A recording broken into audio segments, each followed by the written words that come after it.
Hello everybody, welcome back. Today as well we have got you another video. In this video I'll show you how you can see archived messages on WhatsApp. But before that, please do make sure to like our video, subscribe our channel, and yes, without any further delay, let's get into it.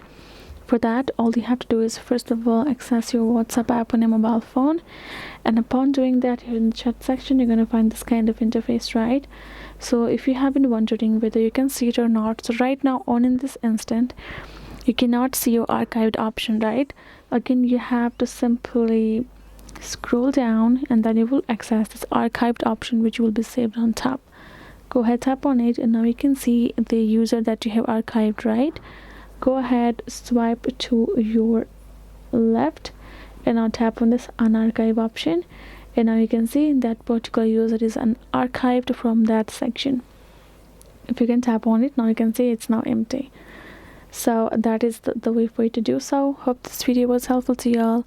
Thank you so much for watching, and yes, I'll be seeing you guys in our next video.